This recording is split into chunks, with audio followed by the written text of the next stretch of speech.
Hey Oz, I mean, hey Oz. Hey, Curtis. Hey, what movie we watching this week? This week we are watching Patreon subscriber Don S.'s choice. Welcome to the show, Don.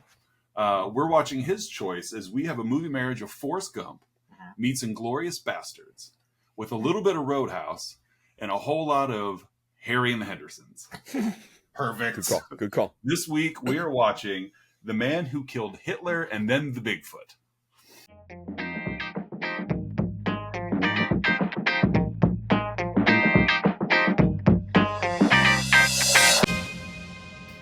Which rolls right off the tongue, like you know, yeah. That's fitting on a marquee every time. Yeah.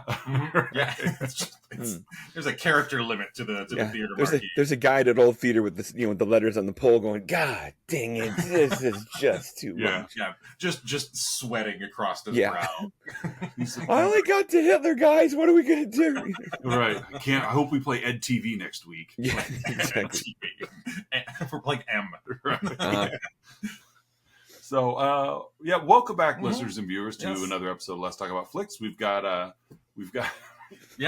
interesting sandwich on the screen right now. Yes, we do. Mm-hmm. Yeah, I ice cream in the sandwich, at least the way it's framed on our end. Yeah, it's blondies here. So, but no, we're here with Don S. Thank you once again for joining us, as you brought a fine film. Yes, we always can rely on you to bring a movie to Patreon subscriber month that is high quality and under the radar, which is a testament to your breadth of knowledge. That's too much credit, but yeah, I got you. No. Breadth of something. Yeah, we're there. We go. Yeah, But with it being Patreon subscriber month, we do want to definitely give a shout out to our other Patreons: Aaron A, Mandy K, Melissa L, Colleen K, and Lyle M. Thank you guys, one and all. Yeah, we are in week 3, so this would mark the halfway point of our Patreon subscriber month and a half. Yeah, 6 weeker. Yeah, and so we've got a very noticeably different setup, as Curtis and I are here next to each other. We are live in the flesh together. We have the opportunity to be in person, and so that throws a little wrench in. We're each on a separate screen instead of having my notes in one window and whatever. So if for those at home, if you're watching and see I'm looking away quite often, it's because I've got my notes over here. So I'm actually just green screened in right now. Right. I'm covered in ping pong balls. Yeah.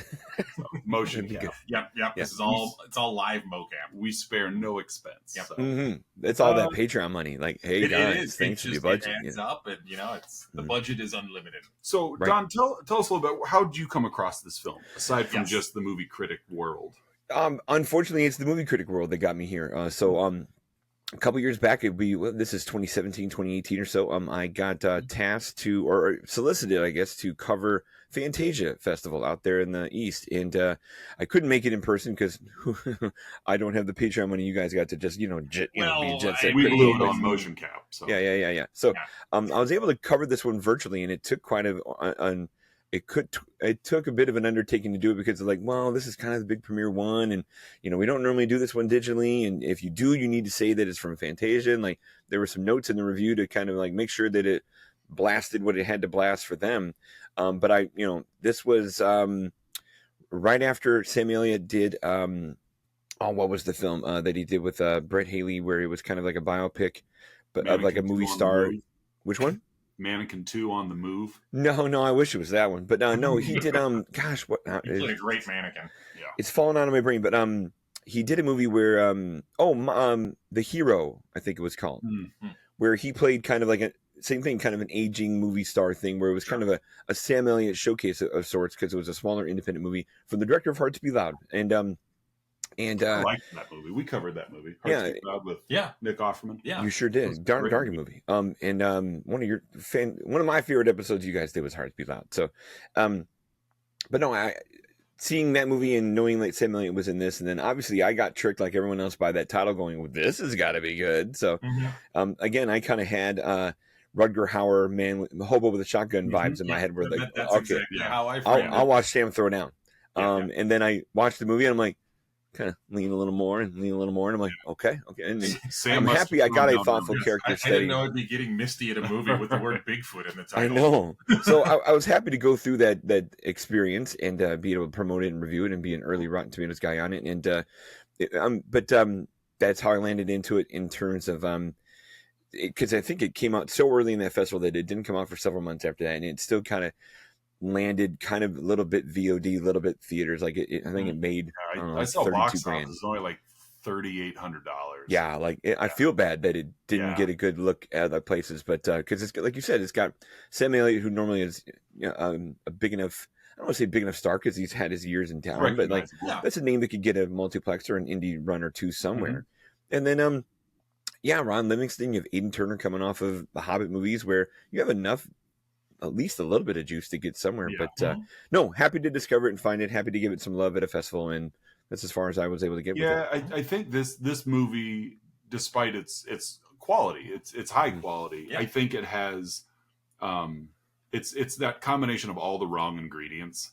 Like it has a title that leads you down one direction, and if you sit down in the seat, you unless you're open-minded enough, you feel misled.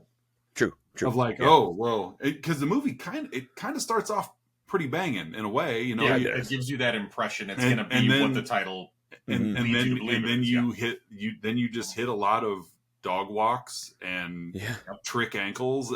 And it does, you know, and so unless you are, like I mentioned, open-minded enough to adopt the pivot and adopt the shift and realize that, oh, okay, this is still a quality film. But I could easily see that ingredient of this is more, you know, like that Nicolas Cage mandolin movie than you know, another movie with a goofy title. But this one definitely is like, ooh, this is B movie, like Grindhouse all over it, and you know, women in chains or whatever. And instead it's like, oh no, it's he's taking his dog for a walk. That's cool. Like, oh, there's Larry Miller. This is gonna be funny. Yeah. Oh, and no, Larry. He's not threatening to gouge his son's eyes out with his thumbs. So again, I think all the right ingredients, but in like one of those old school Weight Watchers menu, or like, you know, like menu cards where it's like, you know, it's like, I'm sure it tasted good, but it didn't quite stick. Yeah. So, well, and we talked pre-show a little bit, you know, as I'm looking at the title and kind of, you know, familiarizing myself with it. I think I had texted Oz because I think I watched it first between the two of us, and I said, well, it's when you look at the title, I focus too much on killed Hitler and then the Bigfoot, and not enough on the man part of the title, because that's really what this movie is about. It's about the man, not about what happened to Hitler and Bigfoot. So, Curtis, who's in this movie? Oh, as far as the cast, it's a very, very small cast. You know, we've got, you know, Sam Elliott as Calvin Barr. And as you said a moment ago, Don, we have Aidan Turner, you know, of the Hobbit films, as young Calvin Barr, not to be confused with old Calvin Barr. Right. Calvin's got a job. Calvin's got a job. We mentioned before, we got Larry Miller, the great Larry Miller, as Calvin's brother, Ed Barr. We've got some other, you know, we mentioned Ron Livingston. He plays a character credited as Flagpin. He's basically like, you know, like a black ops CIA, FBI agent. Yeah, something like that. He's middle management. Yeah. We've got Caitlin Fitzgerald as Maxine, Sean Bridgers as Mr. Gardner. We have Rizwan Manji as Maple Leaf. And I think that's good. And the only other guy that gets a scene is, I think, L.R. Coltrane from Boyhood is the convenience store guy. He's got one part, but part of the Forrest Gump pieces of chocolate there. And that's that is kind of, this was a very easy movie marriage to write. Even then, like, this movie marriage still doesn't really fit the nuances of the film, but it was like, oh yeah, there's a little bit of that, a little bit of this. We were talking last night as we were awaiting the big theater production that we went to see, and I turned to you and say, please tell me Harry and the Hendersons is in your movie Marriage. And I was frustrated because that was my punchline, and I was like, oh. So that's fair. It's just something about watching John Lithgow punch Bigfoot in the face. I love it. It gets me every time. Well, you can never have too much Don Amici. Yeah, that is agree. true. Yeah, come on. There's no limits on the amount of Amici one can fit in a film.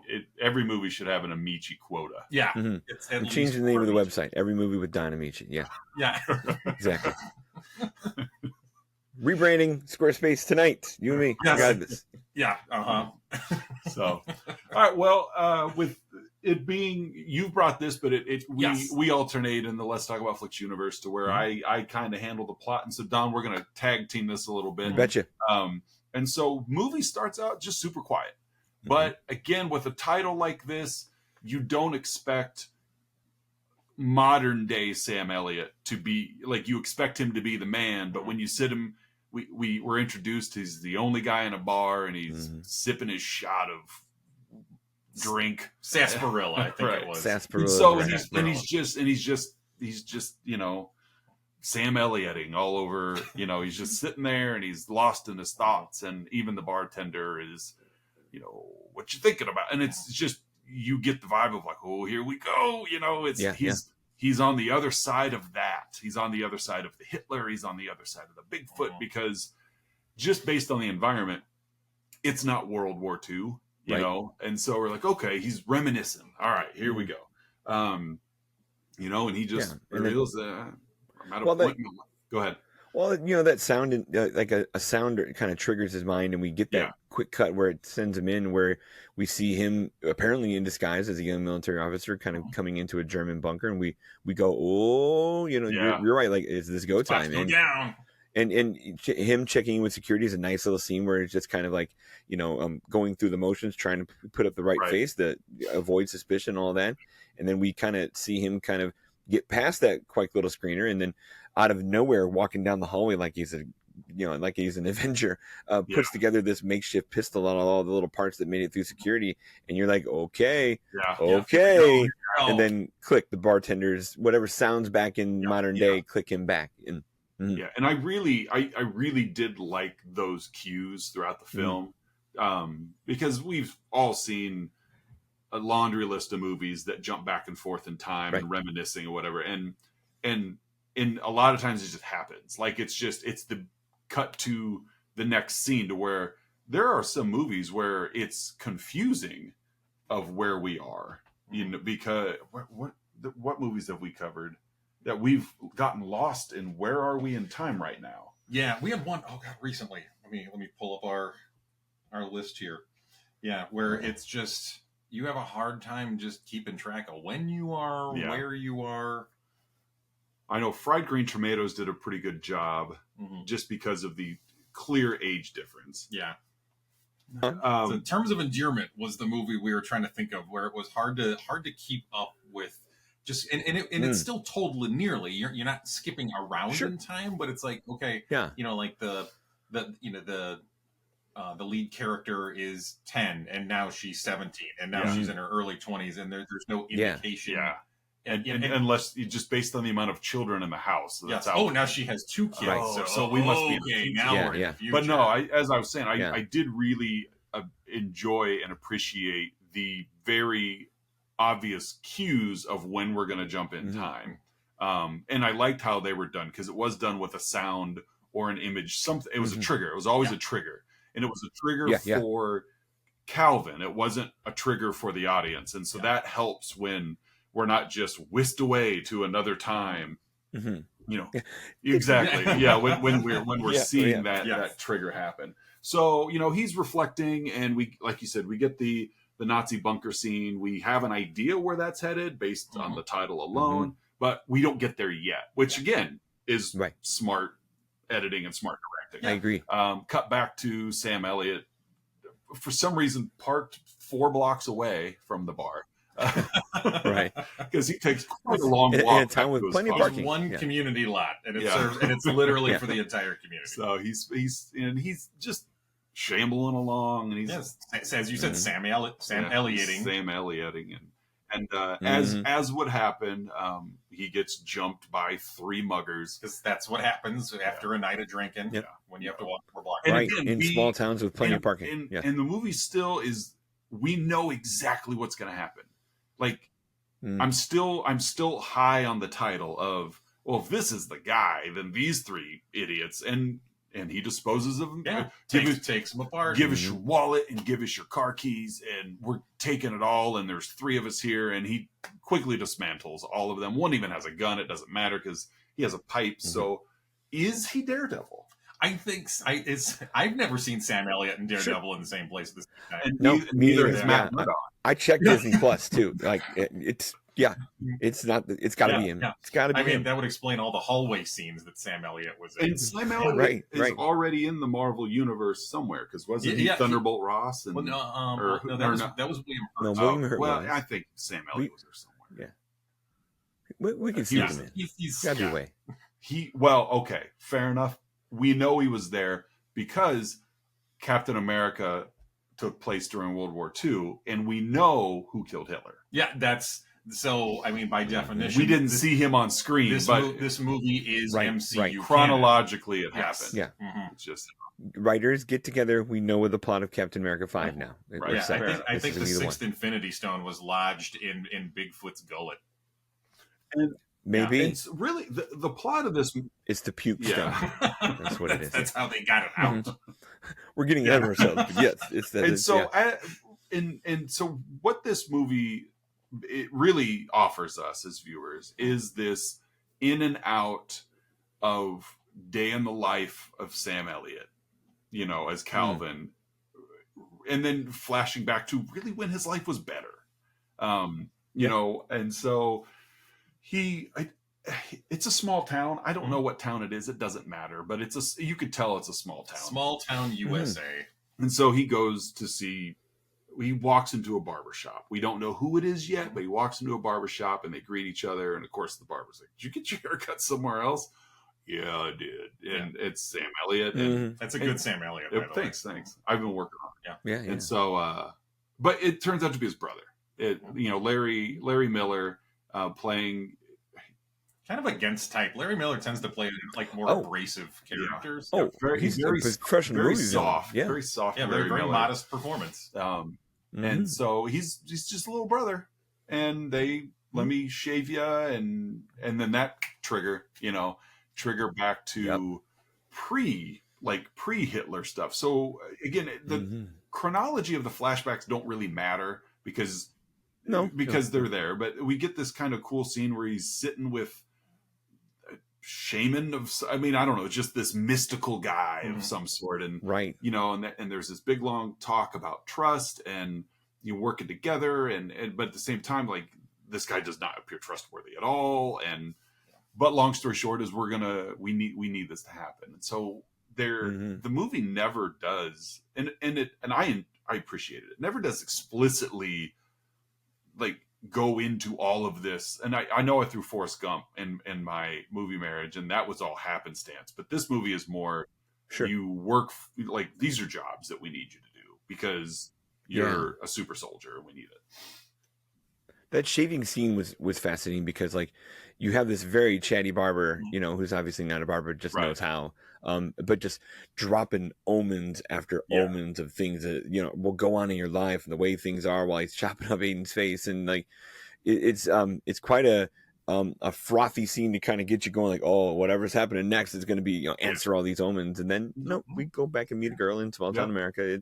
The shift is real. So, cut back to, more sitting at home. He's got the dog. They go for a walk. I mean, it's just old man stuff, old lonely man stuff with all these triggers. And we are introduced to the box at one point. Like, and I was very pleased. I don't know if I know the dog was a trained actor, but good on that dog they did a great job. He walks into his bedroom and he sits on his bed, and the dog just walks out of the room, and he, good boy.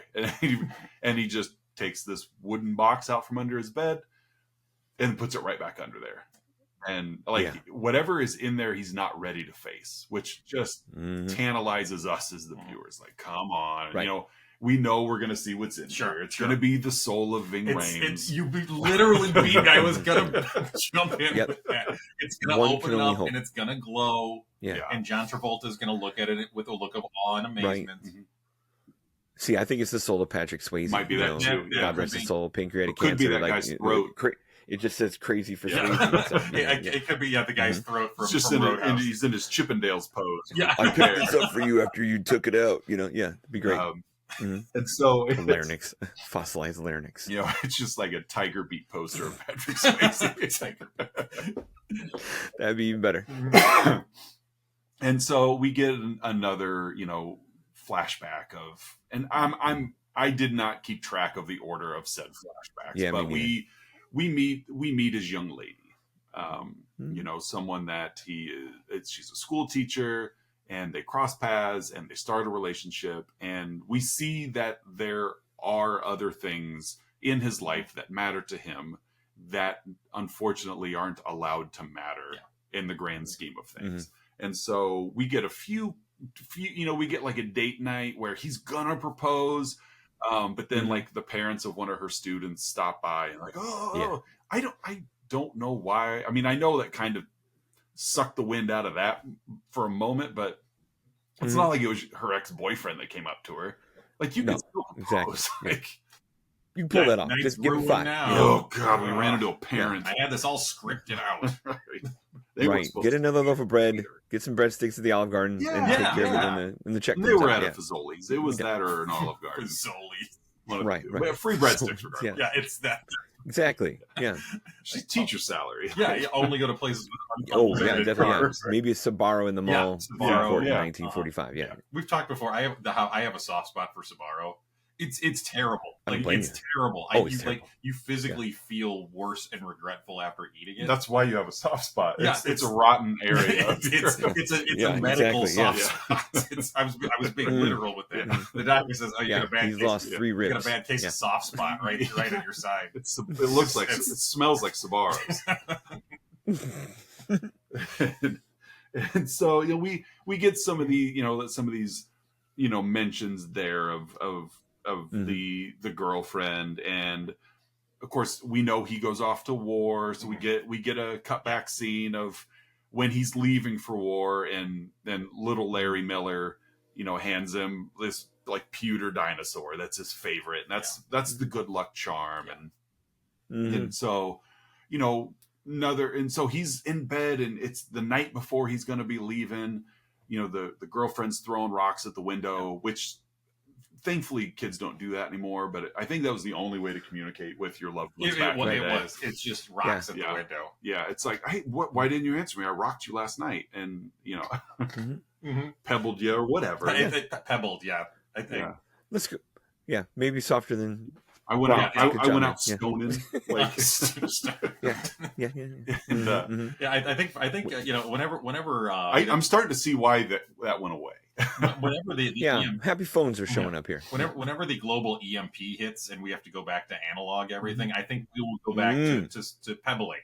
Yeah, cans and string. That's gonna be and great. Even if there's no windows, just toss them lightly at the person you want to speak to. Yeah, but absolutely in the post EMP world, you'll still have to get a contract through Verizon or Sprint.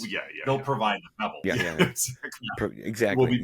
And only so many pebbles a month, nights and weekends. We'll be back to like peak pebble time. Here's 20 gigs of pebbles. Right. 20 gigs of pebbles. 10 cents a pebble after your 500 allotted pebbles. So, but no, she wants to go for a walk. They go for a walk. He's ready to propose. Like, at this point, he didn't miss the chance. He just didn't take the chance earlier. And she basically drops on him that he's like, when we get back to your house, I'm just going to keep walking. And I just want to pretend that next time I see you is when you just come back. Like, I don't want to rationalize that you're going off to war and I may not ever see you again. And so he doesn't really do a good job of reading the room, and he drops to his knee, and of course she just keeps on walking, and he's like, I'm right here behind you, so you better hurry up. And it's like, again, had she turned around, but of course that's tugging at our heartstrings a little bit. Then the turn comes that I honestly didn't see coming. I thought, okay, we got the Hitler back stuff, we got the girlfriend back stuff, we got the off to war back stuff, and then he gets a knock on the door, and it's the government. It's your Ron Livingston. And I'm like, oh, what's this about? We still have the Bigfoot stuff to do, and we're not in a flashback right now. Yeah, this is real time. Yeah, and so obviously the movie's fictional as is, but this was a cool, really cool scene. Probably one of my favorite scenes in the movie was this table talk scene where Ron Livingston is basically like, you're a legend. Like you were the basis of the stories my grandfather would tell me, without even like, is it true? And he's like, it's true. It's all true. So you've got, then you got the guy in the middle that's like he's the doctor guy. He's like, what are you guys even talking about? He's like the Canadian agent, right? Yeah. Yeah, Maple Leaf. It's like, what are you even talking about here? And they never. It's a boot. Yeah, that's true. What are you talking about? What were you talking about? Well, I don't think he was native Canadian. He was no, he's one of those Koreans in Toronto. We all know they mix it up. He's not even Korean, but yeah. And so it was just a lot of things were being said without being said, and I really liked Calvin's speech about, yeah, it's true. I shot and killed Hitler, but you know what? It didn't matter. Yeah. Because the Germans had 4 more Hitlers ready. They covered it up. Our government covered it up. The man was not as powerful as the message. The message continued. Actually, the one I killed was like the 3rd one. Like I killed the first one, but then this guy died because of this, and this guy died. So, and it was just a really interesting way, which you could see happening, and real life. But it was a really interesting way of just showcasing that it didn't matter. Yeah. Like you can't kill an idea. I mean, no, we have Al Qaeda today with Osama bin Laden dead and gone for 13 years. Like we're still going. And so there was, on one hand, you got Livingston like, I'm face to face with the hero of these stories, and then the hero being like, it's not as heroic as you think. Like I'm not even really. It didn't matter. Like what I did accomplished nothing. Get to the cause, then they're like, well, we need you for a job. Yeah. And granted, the extension of belief, disbelief, this is matters here. Whereas we need you for a job. It's the Bigfoot. Yeah. He's ravaging this 50 miles. There's no life left in this area, which is a lie because we saw a deer. Yeah.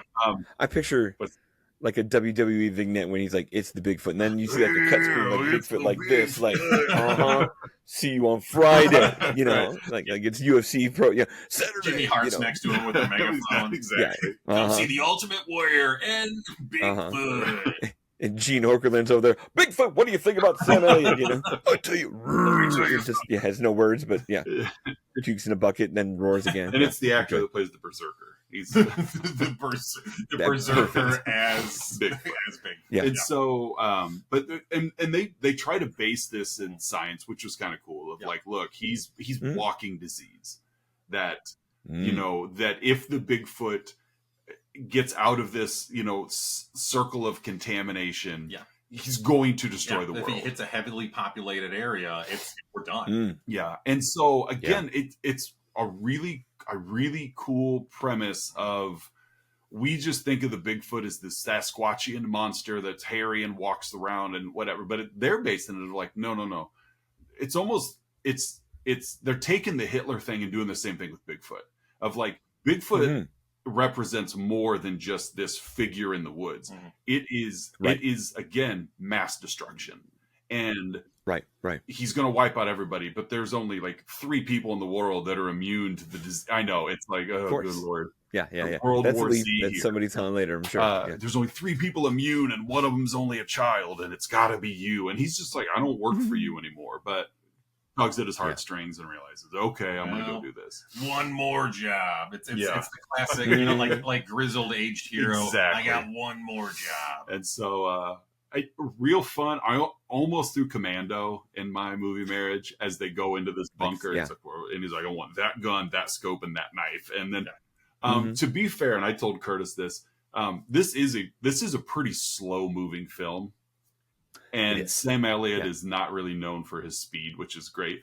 I watched the first half hour of this at 1.25 speed and the last hour of this at 1.5 speed. I heard you do this last week with Dead Calm. Yeah. Didn't miss a beat with it. No, probably not. And it added a little bit of that B movie flair to it. When you watch this whole like Bigfoot hunting scene at 1.5 speed, It's like, ooh, Sam Elliott's cooking. Yeah. Which makes you realize he's kind of sort of moving pretty decent at warp speed. But I read the but trivia, buck and a half, he did the vast majority of his own stunts. I saw that as well. Yeah, that's Good not for bad Sam for a dude Elliott. who's 74 when he dated, something like that. And so, it's really, that's all this is. It's Predator. Really, it's, Elliott hunting down the Bigfoot, thinks he's got it, but he feels for him. At one point, he's certain that he's dead because he got a shot off, and then he's tracking him, and then he's not dead, and he's dead again, and so he's gonna Vader him and put him on a funeral pyre, and then voila, I'm really not dead. Then he's dead again.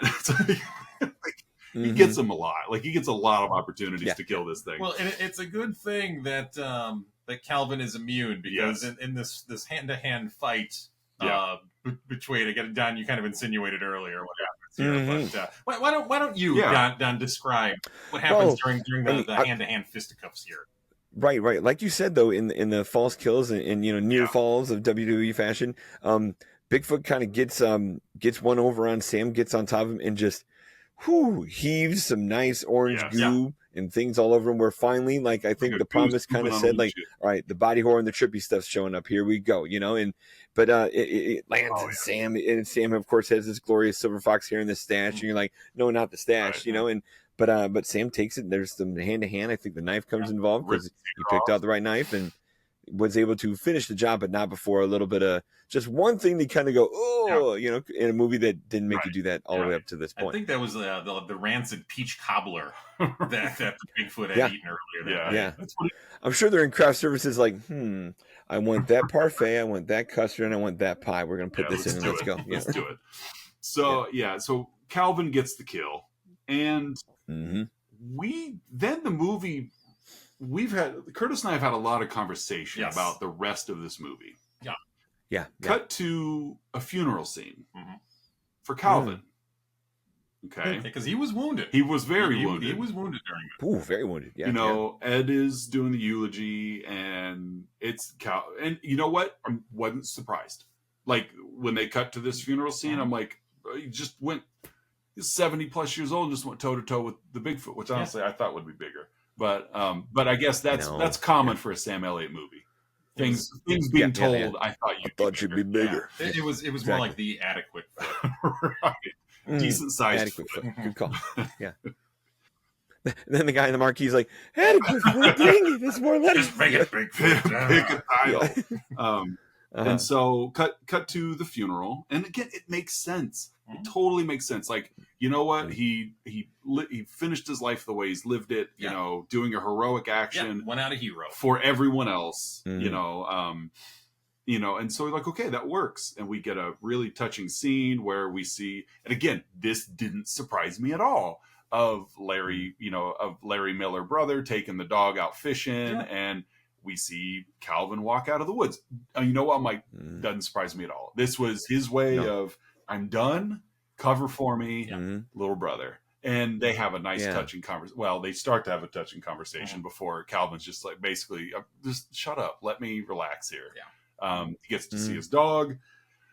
Then we're kind of following, is it Ed? Is that the brother? Yeah. Following Ed's characters. He's at the school play, sitting next to his wife. And then camera pans to the right, and there's Calvin. Just sitting right there in front of the whole community. At the school play, wearing the same thing that he had on in the woods. Walked out of the woods with. Yeah. Not paying any attention to the play, just keeps talking to his brother. Hands him, he gives him. I'm waiting for the person behind him to be like, it's the Descendants, all right? Come on. Yeah. My daughter's about to walk on stage right now. But like, can you guys take this somewhere else? You got it was even funny because that's her up there. She's a butterfly, in which Calvin's like, well, this time of year, all the butterflies are dead. Like, just it's like, Sam Ellioting, just being a downer.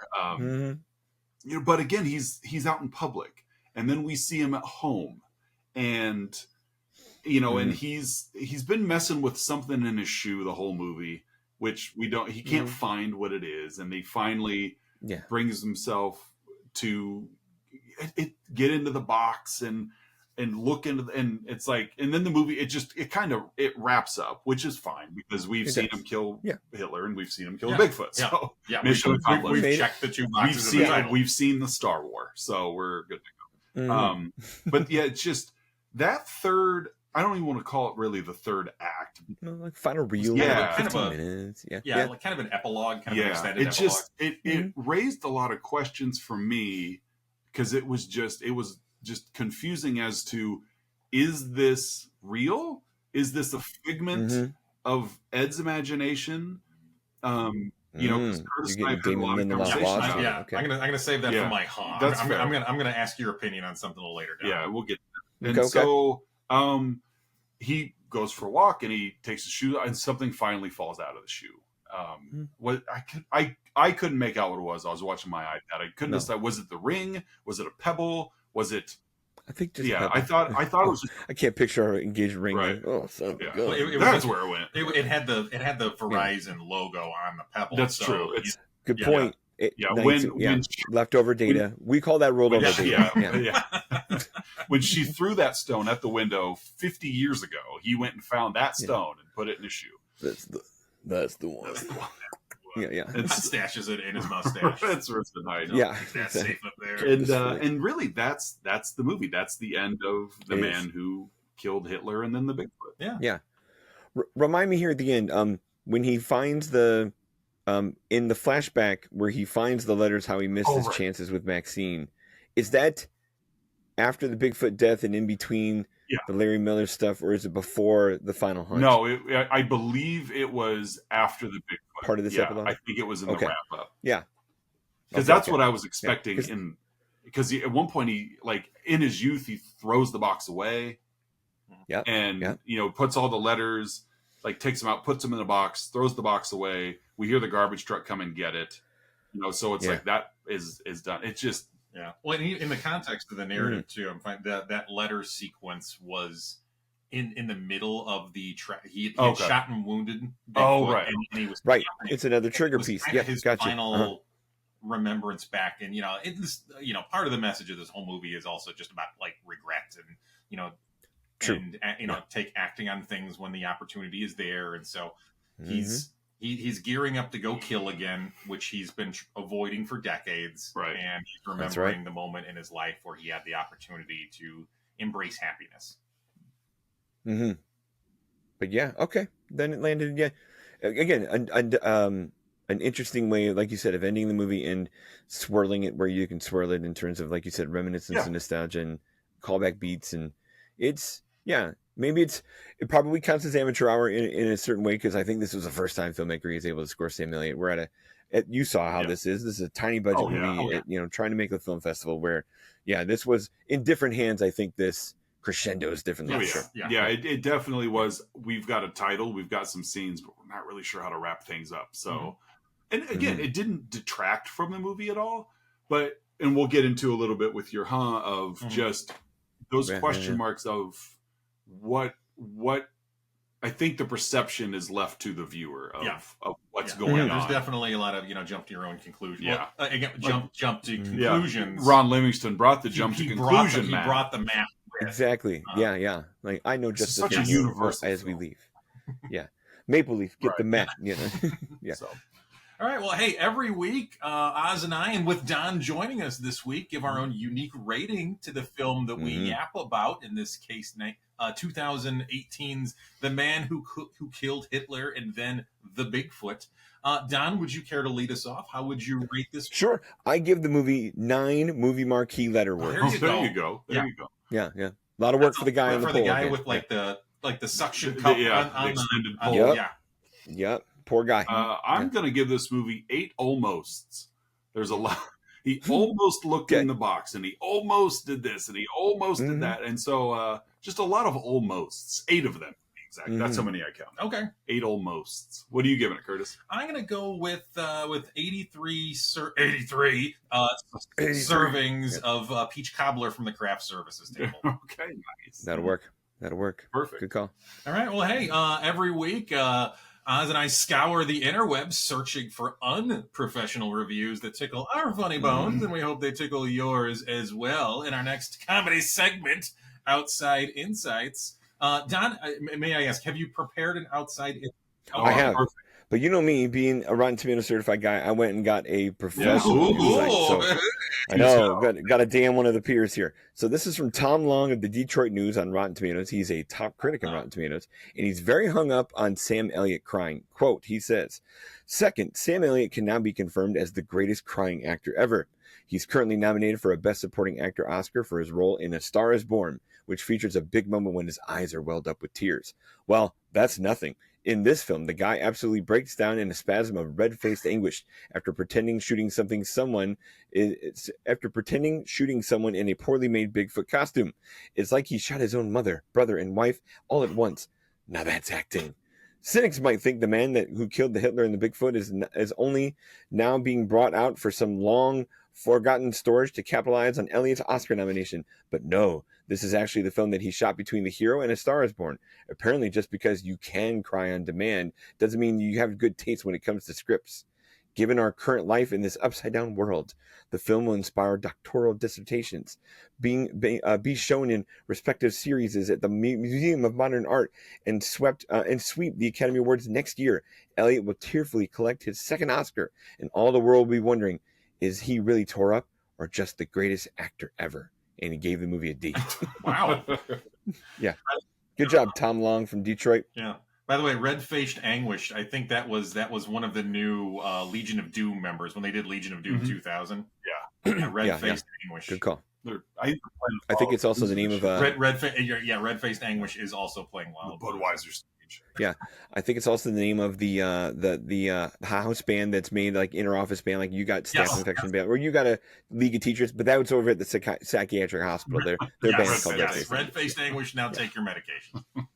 Exactly. Yeah, that's a big hit for them up in Sheboygan. Do you want to share your outside insight? Yeah, mine is a 1-star review on Amazon from Thomas Nye, Bill's younger brother. Oh, okay. It's old Tom. Tom and Nye. he drops a little recommendation. He says in the title, you can skip this one.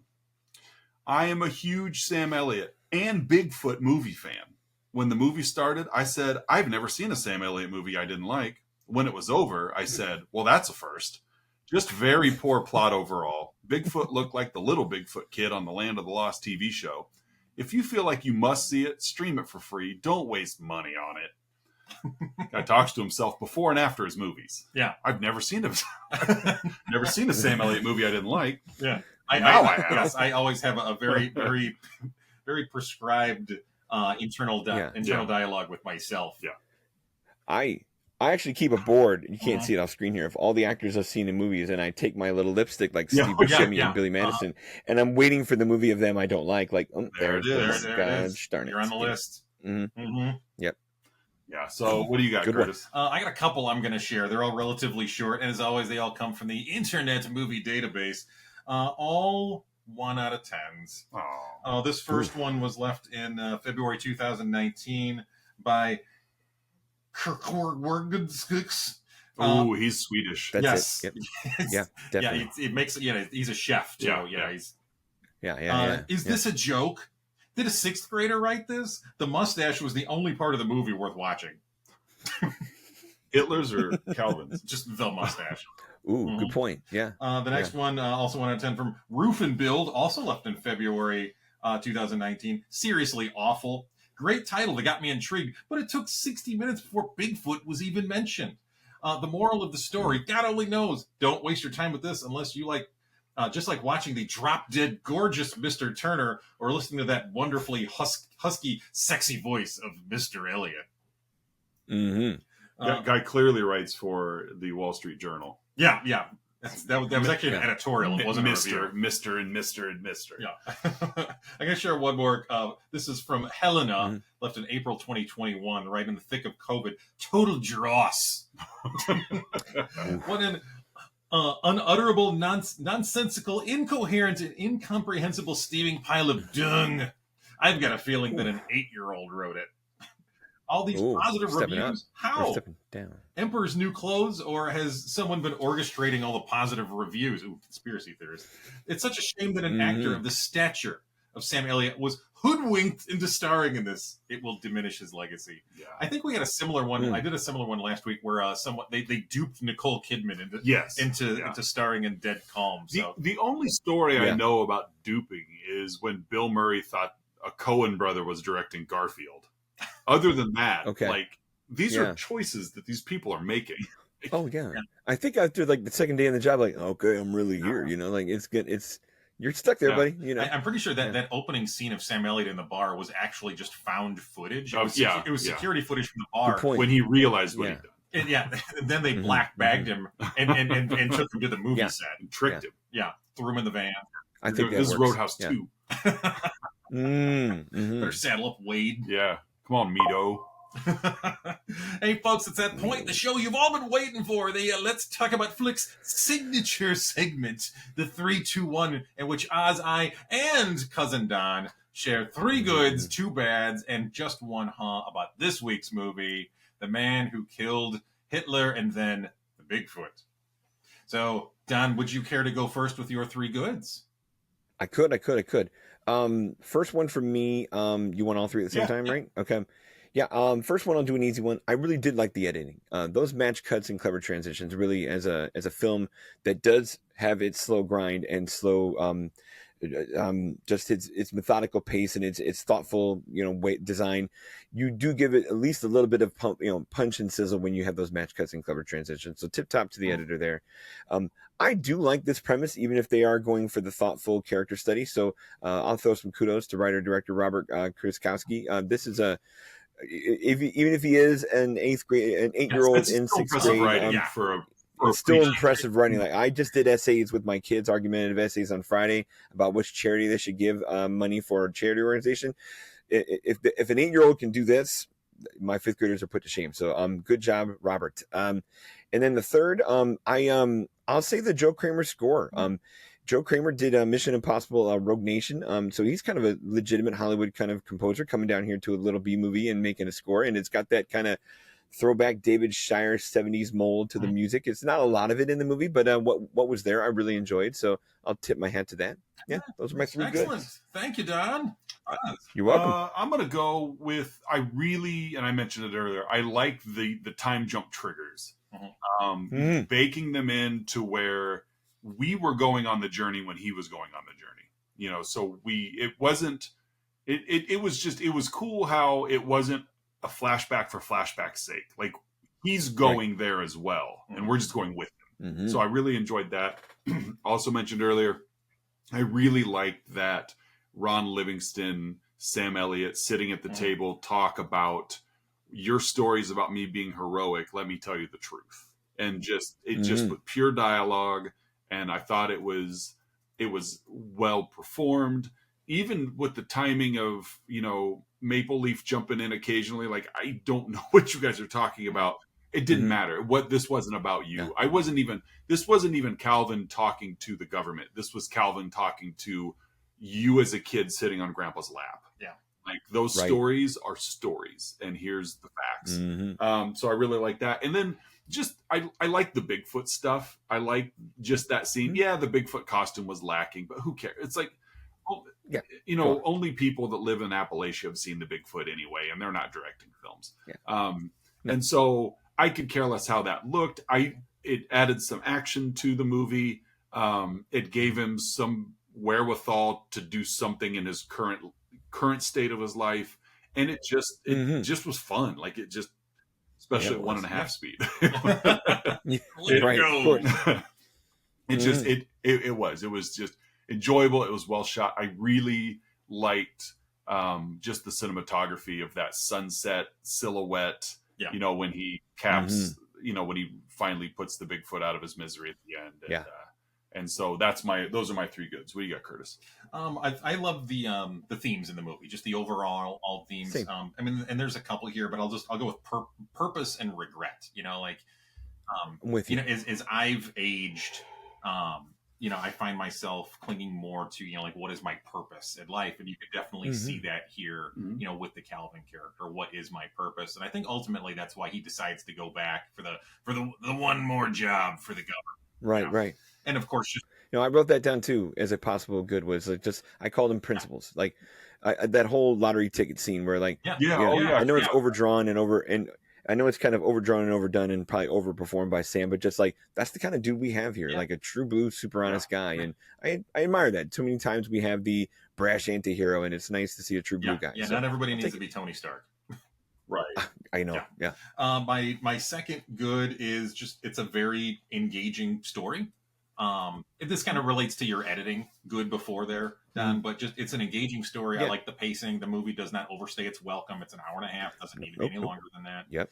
And my last is we have doggies. We have a couple cute doggies. I just want to fuss your face. Cute doggies. Yeah. I was hoping you bring that up as a good call. Very cute dogs. Yes. Hey, Don, what are your two bads? The easiest one is it is a tough pace. I'm all for the reflective and pensive moments that kind of add to Calvin's weight and character and all that.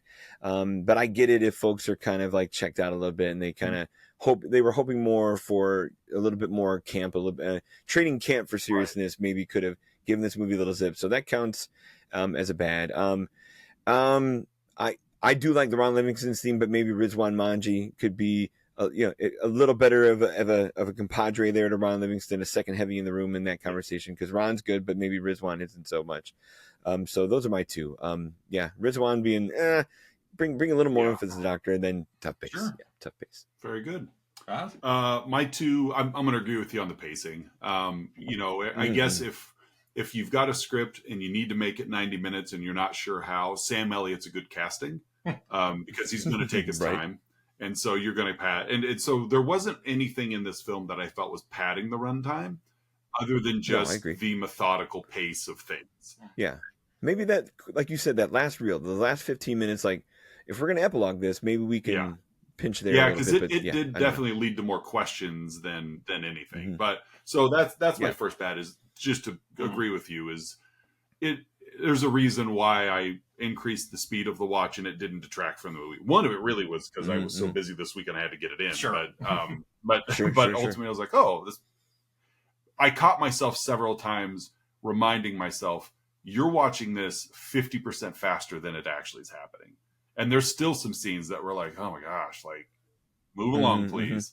My second one is just desperately underused Larry Miller. And so he's a great character actor and he's been in enough stuff that when you see him, you have expectations. And so we saw him and we're like, oh, I know this isn't a comedy, but you've got somebody with those chops and it just, it just didn't happen.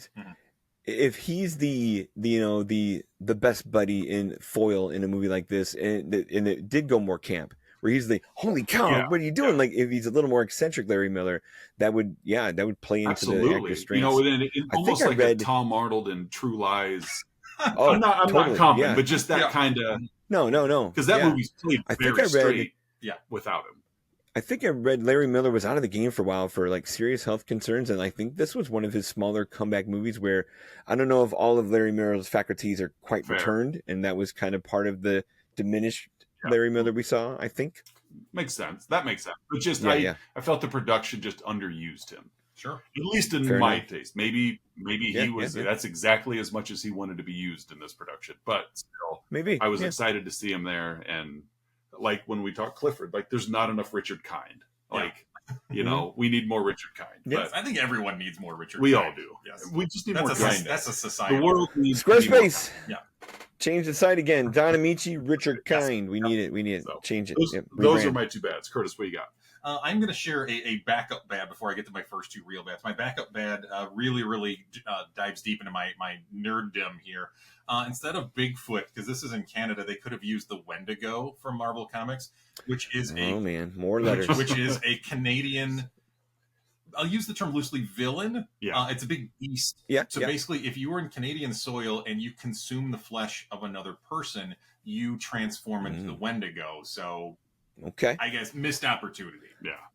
I agree. That would add some zip. So my real bads, though, and these really have nothing to do with the movie itself. The first one is a bad on me, as we mentioned before, me focusing initially not so much on the man, but on the who shot Hitler and then the Bigfoot part of the title. I fell into the trap of again the dreaded E word coming full circle here, expectation. But I was pleasantly surprised with how it turned out. You still feel pretty stupid though, right? Oh yeah, I've been shaming myself as you should. Yeah, sure. I'm glad you told me when you figured it out, because then I watched the movie for its true intentions. When I watch don't drink and drink in South Central, or no, wait, don't. What's the Marlon Wayans? Yeah, don't be a menace in South Central while drinking your juice in the hood. Yeah, I'm gonna lose all expectations there. Like, you got too focused on the juice, didn't you? You thought it was going to be like Tropicana Minute Maid War. Yeah, they're pouring milk for breakfast. What's going? Yeah. Come on. This isn't an O.J. Simpson biopic. No, anyone could have made that. Come on. Yeah, especially 8-year-olds, right. 6th grade scripts. And then my other bad is just, this is more of a societal bad that I got from this movie. Not enough people use the terms "for Pete's sake" or "cripes." We need more cripes in the world. Mm-hmm. That's probably is. I didn't remember the rating. Is this even an R-rated movie? Is this PG-13? Like, because that's probably the other thing you could kind of do to IMDb, not rated. Yeah. Okay, there's a chance a little thing like this might not have been submitted, because maybe that's the other level of, like, if you're going to get pulpy with it, other than a puking scene, like this is pretty goreless. You got a good Hitler kill, but it goes through the chair, and so it's just a little... they're hiding and pulling some punches here where, again, if you're going full camp and full crazy, they really don't. So that would subvert some expectations too. I'd love to see that version of this movie, the Looney Tunes Wild one. Robert Rodriguez feel to it. Mm-hmm. Oh, Rodriguez would destroy this movie in a great way. Oh my gosh.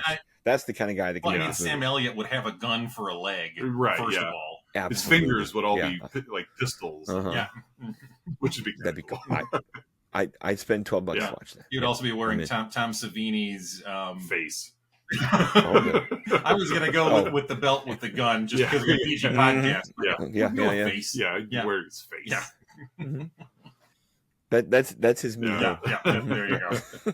Yeah. Hey Don, what's your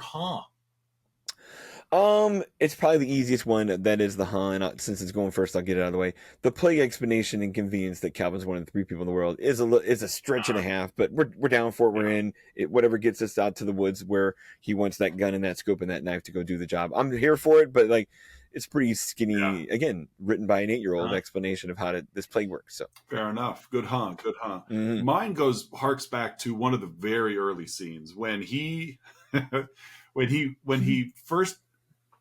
he's checking into the Nazi bunker and he's having to strip everything down, and he looks at his watch. The watch, like the hands of the watch are a ticking swastika.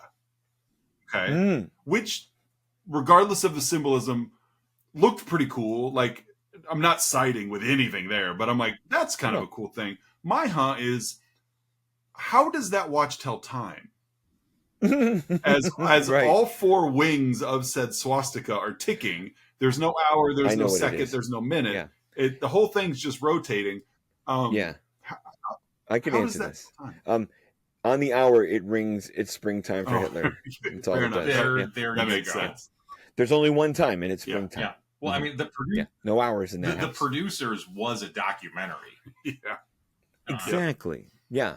So we're getting it all. That's my is how does that watch effectively tell time? It does look cool, though. Again, aesthetically, yes, it was a cool premise that you do that with others.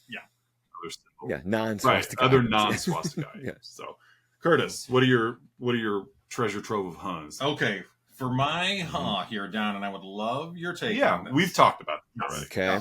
So again, the movie is very much like a fable in a lot of ways. I think this movie, and again, have you ever heard of the theory of with Ferris Bueller, how the movie is set completely within Cameron's head, and Ferris Bueller, I've heard of this theory. Of Cameron's imagination to cope with the trauma of his terrible relationship with his father. I think this movie, or at least I want to think that this movie is entirely in Ed's head. That there is the only real part of the movie is when he was seeing his brother off to war. I think there's something to that. Everything else I can subscribe to that. Ed coping with the loss of his brother. So he creates this, he's created this hero persona. He's told these stories to help him cope with the government has come to my brother to deal with the Bigfoot. Like, total little brother admiration stuff. That could be and then like your totem is again the pewter dinosaur. So like lots of pieces there. I subscribe to that. That'd be fun. We had echoed that back and forth because I asked him about it when we were waiting for the play to start last night about, like that whole third act to me it felt like it was Ed, and that and the problem that I had with it that we also discussed was in my second bad of not enough Larry Miller, you didn't establish enough Ed as a character for us to then fall. I mean, I'm 100% on board, but I just felt like production wise, they didn't establish him enough as a character for us to pick up on this fiction that's playing in his head. It's like he's in a few scenes, but Calvin's walking into said scenes. Like we just don't know enough about Ed for Calvin's life to be a figment. And that was the real distraction. Was like I really liked that idea, almost Fight Club in a way. Or like No Country for Old Men. Yeah. And there's also that theory how much of that was just in Tommy Lee Jones's character. So it's like I really like that premise, but again, it's like the one character that this would have been playing in the head of, you didn't establish enough that would have been a case. Right. So like you said, a little more Larry Miller would go a long way, because at least they would, even if that's obviously not the intention of the movie, like it dabbles in your head a little deeper and the noodle gets stirred. Right, because that really, I was trying to make sense of the funeral scene made sense to me. The boat scene made sense to me. But then when he shows up at the school play and he's back living in his house, and like that's the part where I'm like, what was the point of the funeral if he's still home? Especially when he goes and digs up his own grave, like just in broad daylight. Those were the parts that I really like. I which again, in a movie about a man who kills Hitler and Bigfoot, I'm looking for answers. but it's like that's the one where I'm like this doesn't make sense to me. Like there's something amiss. There's something they forgot to add or connect dots or whatever. But that's where. Is there a version of this movie you wish didn't have that last reel? That the remembrance, like it ends on that mountaintop in Canada, or even ends with the funeral. I would have been fine because that would have given us closure. Maybe throw another, just whatever. Even if your ends with the funeral with an empty grave of we know where he went, we don't know where he went. He's gone. We found the Bigfoot dead. We know he's accomplished the mission, but we can't find him. The end. He gets the Legends of the Fallen ending where he's just a man in the woods stabbing bears. There you go. Like I'm okay. I would have been okay with that. I like to think that this movie ends, after he digs up the grave. There's one more cut, and it's to him. It's kind of like the end of Trading Places, where they're all on the beach, and Dan Aykroyd and Jamie Lee Curtis are on the boat, and so it's just there's just a couple, just Adirondack chairs, and it's Calvin's there. Ed's there, Maxine is there, Hitler's there, the Bigfoot is there. And they're all like, and the Bigfoot's got sunglasses on, and they're wearing like great wide Ray-Bans, and I like Mai Tai. Hitler's got zinc on his nose. There's a little waiter that runs up like, "Ooh, lobster on the menu today." I like that ending. Even if they would have ended it like Sam Neill has another adventure, like. He has the Larry Miller scene, and then we cut to a kid in like a wheelchair that loses control and goes flying over the cliff. And then Sam Elliott pops up into scene and goes and saves the kid. That would have been cool. Sam and Me. Sam and Me. At some point, there's a big dance sequence at a McDonald's. A sequel to this movie. Yes. Calvin's now we're talking. Calvin's got a job. Man, it I like you Fable and Myth. When played right can be a good experience. Like I said, the expectations bit us all, but I'm happy I got the feel. I'm pleased. Yeah. Oh yeah. Like I did. I definitely Yeah. I enjoyed the movie. I was not on my radar, and Yeah. you can always count on you to bring it. Yeah. Without your recommendation, probably never would have given this a watch. Right. So Don, not only thank you for joining us today, but thank you for enriching us with this movie. Absolutely. You're welcome, fellas. Don, plug away. Yes. I am the editor-in-chief of Film Obsessive. My other work, the kind of the home site is Every Movie Has a Lesson. If you need to find me on socials, look up Every Movie Has a Lesson, Film Obsessive, or I guess my handle is Casablanca Don. It's all over Instagram, TikTok, and all the things I'm trying to kind of hustle and do. And other than that, keep following myself and other critics and Chicago Indie Critics, where all three of us are members and fresh for the new year. So keep an eye out for good folks and good content there. Absolutely. Thank you for that plug. Social media wise, you can find us on Facebook, Instagram, and TikTok, as well as YouTube and Patreon. Link will be down below if you want to chime in and therefore join the army, be a future guest, and share your thoughts and movies, and we'll cover them. But I will say, Patreon subscriber Melissa L. Last week I mentioned that because I had included Bubble Boy, not Bubble Boy, Cabin Boy in my movie Marriage for Dead Calm. And now she's paranoid that because I threatened that we're going to beat her to it and we're going to manufacture, like we're going to have like cabin month where we do like cabin fever and cabin in the woods. Yes. And now she's paranoid that we're going to beat her to Cabin Boy because she wants to do that, whether it be for Wives' Choice Month or for I'm glad that the threat is we're going to take Cabin Boy before you, and not you'll be lucky to be my wife by next February. Knowing you guys and how well you schedule. That says something about the love and security of our relationship. This is true. That's the friction in our relationship. You're gonna take Chris Elliott. I'm gonna go on the internet and talk about Cabin Boy before you can tell me to go on the internet and talk about Cabin Boy for you. And you just sneer with your Luigi stare into the camera the whole TikTok time. So what do we got? What do we got next week? Next week do we have a guest? We may have a guest. I am optimistic we will have another live guest. Again, as we continue Patreon subscriber month, we are turning to Patreon subscriber Aaron A. And we are going to stay in the same time frame. I think this movie was released just a year after. Okay, I thought you were talking like World War II. Yes. Yeah. Oh. We're going to 2019 and we're going to cover Knives Out. Ooh, good choice.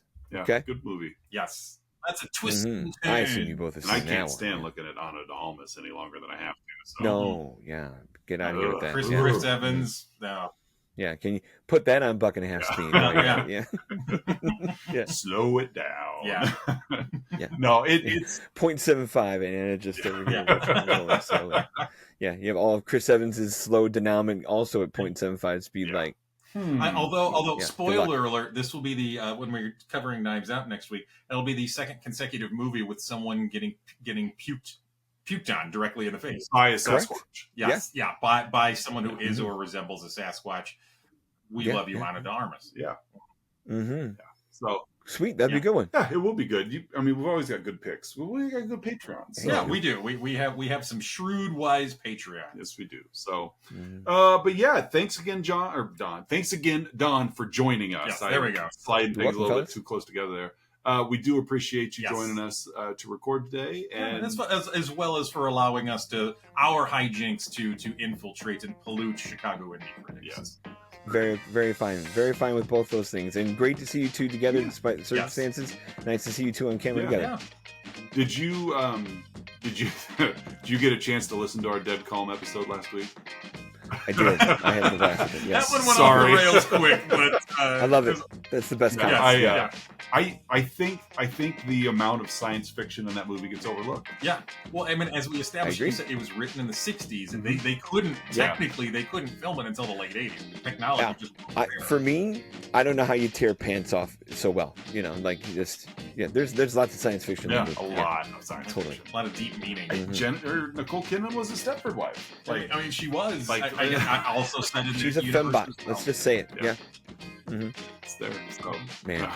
Well, thanks a lot, Don, for joining us, and for another week of Let's Talk About Flicks. I'm Oz. I'm Curtis, and we'll see you guys next week.